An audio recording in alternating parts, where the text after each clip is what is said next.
determined to help find him. They believed he would soon kill a human, as the email sent to the UK Sun had threatened he would kill a human. Right. So, seeing those unique-looking streetlights in the photo he posted, they went ahead and they looked at Google Street Views of multiple different cities until they were finally able to locate not only the streetlights, but eventually the exact intersection the photo was taken at in Montreal. Heads up for anyone that doesn't know this, if you're on a computer, you can literally drag a picture from anywhere into a search bar on Google, and it will come up with similar images. Yeah. I don't know that it was available at the time. Pull that picture into Google, man. Like, you don't have to even do the street view. You just get, like, a general area, and then you're like, okay, now street view. But good job, web sleuths. Yeah, absolutely. Especially being able to pin the exact intersection. Yeah, that's killer. Meanwhile, Junlin is settling into his new life in Montreal. He's making friends, he's working, he's going to school, and he's still talking to his mother every day. Magnotta had also obtained an apartment in Montreal at this time. The two of them would meet very soon.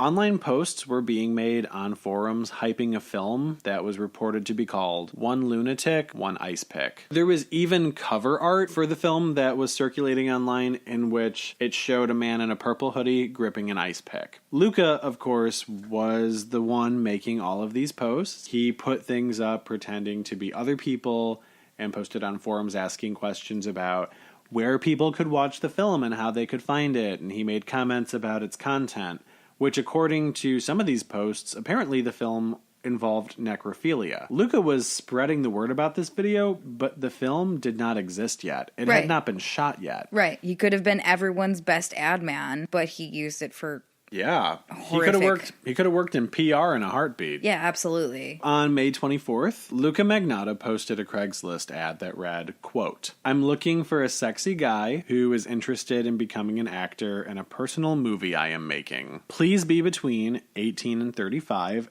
and good looking. I'm making a movie for me for fun, so I'm not going to pay you anything. If you're interested, send me stats with a face pic and a body pic. Remember, no pic, no answer. And I'm not looking for sex." You can do this for credit. My credit is gold. I can help you get other jobs. You want me to pose for your photo? I'm helping you. Yeah, right? I'm helping you. If you haven't already guessed, Junlin responded to the ad. Luka and Junlin would later be seen by security cameras entering Luka's apartment complex. It was the last time Junlin would ever be seen alive. Another trigger warning. The next part of this story is going to be incredibly graphic. And gross. Really, really gross. And really upsetting. And really upsetting. It contains sexual assault and mutilation. We're not kidding. Whitney is making a terrible face and shaking her head because she knows what's going to happen. After that day, the video One Lunatic, One Ice Pick finally appeared online. Let's do a pause and do a little sipsy poo before the rest of the information happens. Join us in a sipsy poo, guys. This gets terrible. Yeah, join us in a sip to numb the pain and anguish that's about to ensue. People were finally able to watch this video that had been talked about online, One Lunatic, One Ice Pick. In the 10 to 11 minute long video, Junlin is shown naked and bound on a bed while upbeat music plays over the video. When it's fabricated, when it's in movies where something terrible is happening but there's upbeat music or completely inappropriate music, that's always really fun for me. But this ruins all of that. Remembering that ever happened ruins that in movies for me. Aside from the horror that already ensues in this video, the music, it just makes it worse. It's really not okay. Yeah. Funny when fake, not funny at all. Magnotta then comes into frame, and he sits on Junlin's head, and he begins stabbing him repeatedly in the chest and abdomen, somewhere between what is described as looking like 50 to 60 times with an ice pick. Magnotta then begins to dismember his body with a knife. Starting with his head, he completely severs it before moving on to his arms and legs, which involves, I'm sure we can all imagine, a great amount of effort. But that's the thing too, there are some people that have actually seen the video because for a while it was going around on the internet. A lot of people have said that they still see Junlin moving after all of the stab wounds, so when he starts dismembering his head, there is a possibility that he's still alive, or at least some of his nerve endings are still alive, which is horrific to say the least. After that point, Magnotta proceeds to rape Junlin's corpse. And then he performs sexual acts on himself with the body parts, such as hand jobs with the severed arm and oral sex with Junlin's severed head. The video was so widely accessible for an extended period of time that not only adults, but a lot of kids and teenagers were also watching the video and posting reactions of themselves watching it online, similar to how the 2 girls, 1 cup thing happened and people would post reactions of themselves, which is also, let's be honest, part of how the name One Lunatic, One Ice Pick became the name of the video. A lot of the reaction videos is people in the first minute or 2 while the video is playing. It's just dudes being like, ha ha ha ha, whatever. Okay, so it's gay porn. And then it's not funny. Yeah. And then it's truly traumatizing. Right. Because your brain doesn't want to process this kind of trauma, a lot of people just decide it's fake. Honestly, the audio of people's reactions was horrifying enough for me because they're reacting, but they're being so descriptive.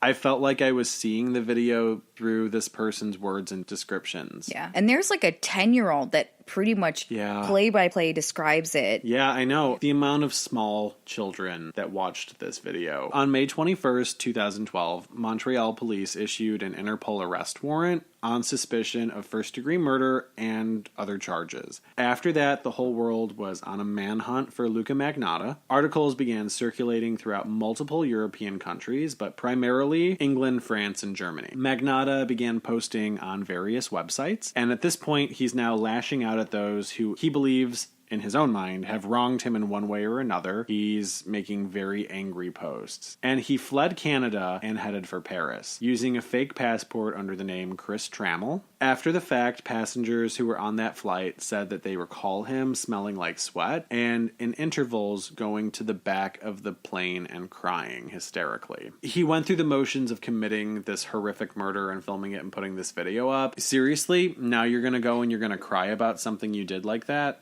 I always wonder if that's kind of intentional. I think that sometimes people try to set up later testimony just in case. There's no way he thought he wasn't going to get caught. I know we've had talks about that. This is just my opinion. But I feel like he was emotionally unstable. He clearly had mental issues. And I don't think that he realized that maybe killing a human being, and especially killing that human being in the way that he did, I don't think he realized that it was going to be as difficult for him as it really was. I truly hope it was. I hope it was too. I hope it haunts him forever. Once in Paris, Magnotta began talking to men through a dating website. He's using the men that he's talking to find places to crash while he's in Paris. But he's not having sex with the men that he's staying with. He's just using them for a place to sleep. It has been his MO since minute 1. After he was done in Paris and he was kind of bored and sick of it, he went to Germany, where he had another gentleman waiting for him who he had been also speaking to on that website.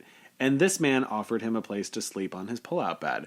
So the two of them hung out a whole lot. They went to gay bars together. This guy introduced Magnotta to a whole bunch of his friends. On June 4th, 2012, Luka Rocco Magnotta was finally apprehended at an internet cafe in Berlin. The cafe manager had recognized Magnotta from the news and reported it to the authorities immediately. Hooray, cafe manager. When the authorities arrived to arrest him, Magnotta had been sitting at a computer looking through Google Web and image search results of himself. I've been thinking that since second 1 about how infuriated I am with everything that he did and the fact that he still has the massive amount of hubris to then still search himself. And not even in a, are they getting close to me sort of way, to check his own self out. Like, what is that? He just wanted to see how internet famous he was getting and how big of a deal he was. It's crazy. He was extradited back to Canada to stand trial. Once he had gotten back to Canada, his defense attorney spoke to him and was able to give authorities the location of Junlin's body parts. They went to go retrieve them. They were apparently at the bottom of a lake in a park somewhere in Montreal. When Luka went to trial, his trial lasted for about 11 weeks. And in the end, he was found guilty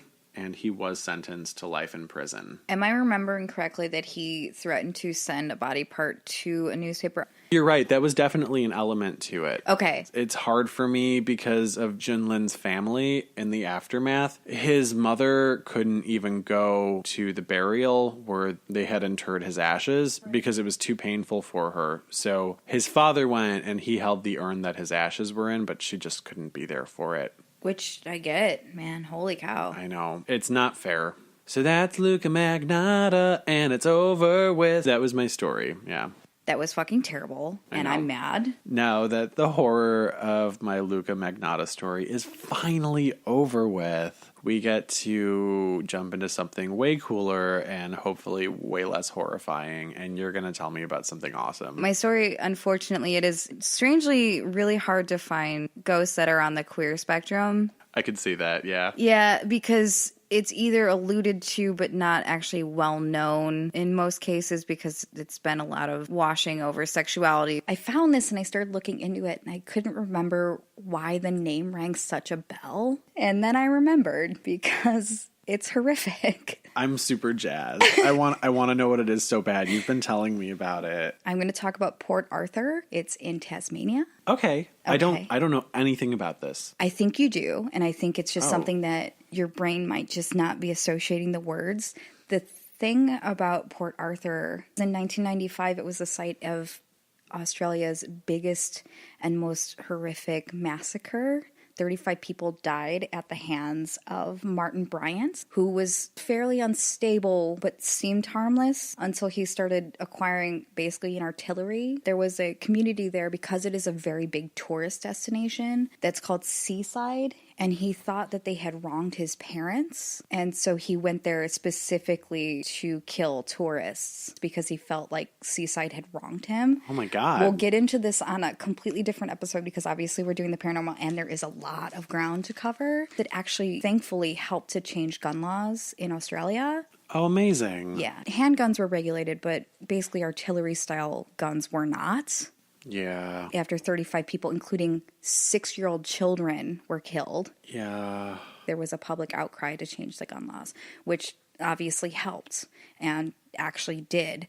Which was heard and met with action. The history is not great, as it tends not to be with paranormal occurrences. Port Arthur was originally built as a timber station to take over from one that had become defunct. So they had closed one down, had needed obviously to make a new one, and so they did.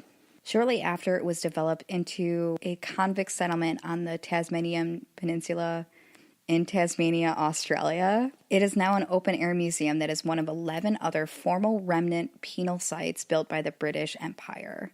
It is part of the Australian convict sites, which is something that's protected. They make sure that historical places continue to be maintained for people to visit and find history in. Yeah. Amazing. Why would you not want to find out history? It was named for George Arthur, who was a lieutenant governor of Van Diemen's Land. It's a fun name for a land. The penal colony had hosted hard convicted criminals, rebellious personalities, and then generally repeat offenders. The thing about that was that they housed a lot of men, but one of the other areas they had housed boys, even some young as 9, and purportedly some women. Okay. I've only found the women referred to in one area. It was an example of separate prison typology or model prison developed in response to the physical punishment that was happening in other prisons. The thing about this, and you would know it from places like eastern states, it is set during the time period where they were trying to enact some sort of prison reform because they were seeing that prisoners that were under the influence of capital punishment wouldn't be deterred from repeat offending. Sometimes the offenses would get worse or they would just continuously happen. So they started looking into different ways to do this. There's a reason that we're not utilizing this particular system to this day. And there's a reason that in a lot of places that this was enacted are crazy haunted and a lot of poltergeist activity, a lot of people that feel incredibly uneasy, and a tremendous amount of murders and suicides. Were they trying to rehabilitate the prisoners to make them like good citizens again? Well, anyone that was sent here wasn't really gonna leave. Oh no. Okay. So it's definitely a situation where no one was really expected to leave. They felt that utilizing mind control through isolation, solitary confinement, and the removal of senses by using soundproof and lightproof cells would be an ability to rehabilitate any of the prisoners. The problem with that being clearly, anyone that's ever looked into psychology or sociology, when you're looking into that, humans are social and they need to have some sort of social interaction, because it does cause, in a lot of cases,